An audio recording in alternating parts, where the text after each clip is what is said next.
Subscribe this channel for more videos and press the bell icon for latest updates.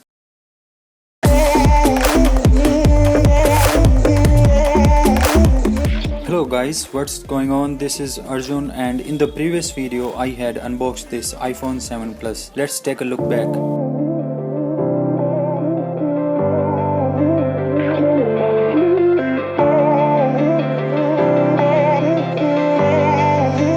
Today let's see what this phone is capable of. As you guys can see in about, this phone has a capacity of 128 GB, and after installing 16 apps and syncing 192 songs, I have 115 GB available. To go back in the previous window, you can also use this gesture from left to right. As the physical home button is removed after iPhone 6s, now we have this capacitive home button which feels like a physical home button due to the haptic feedback from the Apple Taptic Engine. Here you can set the intensity of the vibration from these three options. Now let's test the fingerprint sensor.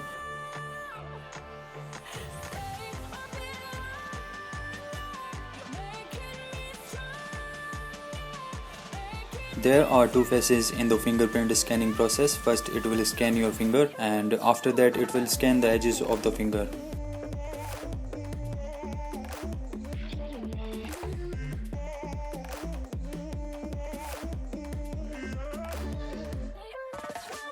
You also get a raise to wake feature which lights up the screen when you raise your phone, which you can enable inside display and brightness setting. The fingerprint scanner is very responsive and fast. Now let's see what we have in the camera app. Here we have a 2x optical zoom, and below you can see we have different modes which includes photo, video. Right now the video is set to full HD at 60 frames per second, which we can change in the camera settings, which I will show you in a little while. After that we get a slow motion mode, followed by a time lapse, and on the right side we have a portrait mode to capture photos like DSLR with blurred background, followed by the square to shoot photos in a square, and a panorama mode which we can use to capture wide photos. On the top we get a timer which we can set to 3 or 10 seconds, and after 3 seconds it will automatically capture the photo. On the left side of the timer we get a live photo option which we can use to capture live photos. Let's first take a look at the camera settings, then I will show you the demo. In the camera setting we have different type of video options available. You can shoot 720p HD video at 30 frames per second, 1080p full HD video at 30 or 60 frames per second, and 4K video at 30 frames per second. You can also lock camera, which will prevent automatically switch between cameras while recording. We also get two options for slow motion video. You can either record 1080p at 120 frames per second or 720p at 240 frames per second. Higher frame rates means you can capture more details in 1 second, and when you have more details in 1 second, you can make your slow motion video more slow. In iOS 11, Apple introduced the new video codec, which is HEVC, High Efficiency Video Coding, or more commonly known as S265, which is a successor to the older S264 codec. You can use HEVC codec if you want to reduce the size of the photos and the videos you capture. There will be no bad effect on the quality because it is more efficient than S264. Select high efficiency to use HEVC codec, or most compatible to use the older S264 codec. On the back side we have dual cameras. One is a primary 12 megapixel camera with f1.8 aperture, and the other one is a telephoto camera with f2.8 aperture, which is used for 2x optical zoom and for blurring the background in the portrait mode. The primary 12 megapixel camera comes with optical image stabilization, commonly known as OIS, in which camera also moves when you move your device while recording video or capturing photos, which gives a stabilized video. Let's take a live photo. You can also set exposure while taking photos by moving the sun icon up and down.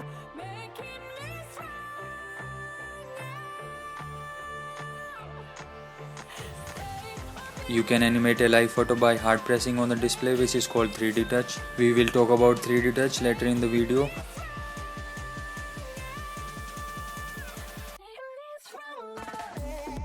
These are 1x and 2x zoom photos of iPhone 7 Plus. Let's take a portrait photo.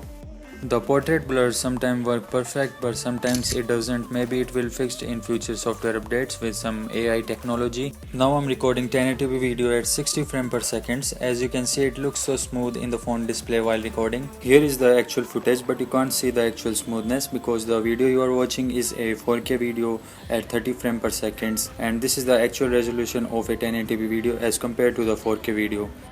I have upscaled this iPhone footage to the 4K.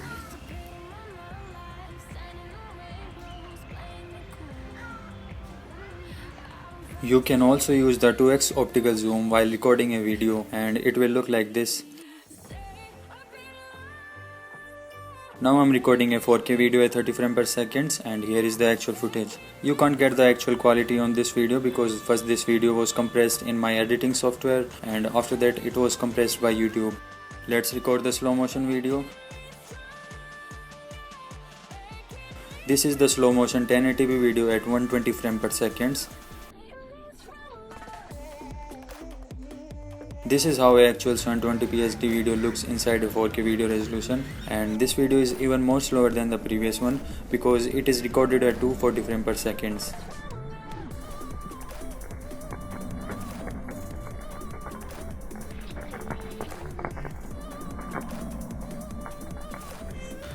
Now let's talk about 3D touch. You can use 3D touch by hard pressing on the screen, and it will give you some extra features like the shortcuts to the camera features, or you can hard press on the music app to access recently played songs and search for the songs. When you hard press on the settings icon, you get shortcuts like battery, cellular data, Wi-Fi, etc. You can also use 3D touch inside control center to get more options like personal hotspot and airdrop control inside connectivity control, full screen view of brightness and night shift inside brightness control, camera shortcuts inside camera control, and you can also control the intensity of the flashlight by using 3D touch. There are many areas inside the phone where you can use 3D touch. You can also record a screen by tapping on this recording icon.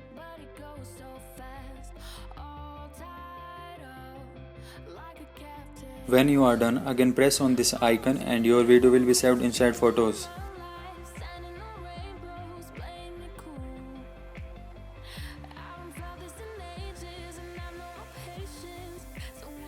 We can also use 3D touch to switch between apps. Just hard press on the left edge of the phone and swipe towards right to switch between apps, or hold to open multitasking window. You can also use 3D touch inside browser to peek website content before actually opening it by light pressing on the link like this. Now hard pressing even more will pops you into this website. 3D touch is the next generation of multi-touch. In 3D touch, iPhone screen can recognize the force, which gives a new way of interacting with the content and also enables new gestures like peek and pop. Press lightly and it gives you a peek of the content. Continue pressing and it pops you into the content itself. There are sensors embedded into the display which sense how hard are you pressing and react according to the pressure. Apple first introduced this 3D touch inside iPhone 6s, and in iPhone 7 it is moved to the next level with more powerful Apple Taptic engine, which gives a distinct tactile feedback for your actions. This is a vibration motor which is designed by Apple to give you a lifelike experience. One lifelike experience you can feel inside a clock app when you set the timer by rotating these controls. iPhone 7 Plus has Apple A10 quad-core processor, out of which 2 are high-performance cores and 2 are high-efficiency cores. And this chip has built-in 6-core Apple GPU, and this phone also includes a 3GB RAM and a 2900 mAh battery, which is very good. If you want to use the phone single-handed, you can double tap on the home button to get access to the top icons. The voice of the Siri is also changed. Let's take a look. Hey Siri, what's the weather in Paris? It's currently clear and 3 degrees in Paris, France. Temperatures are heading down from 3 degrees this afternoon to -3 tonight.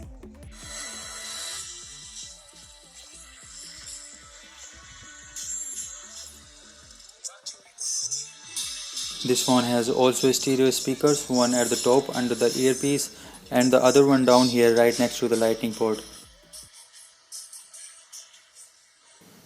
As both speakers are not on the front side, you have to hold your phone like this to get the stereo sound. So this is it guys. If you like this video, give thumbs up and subscribe to this channel for more videos. Thanks for watching.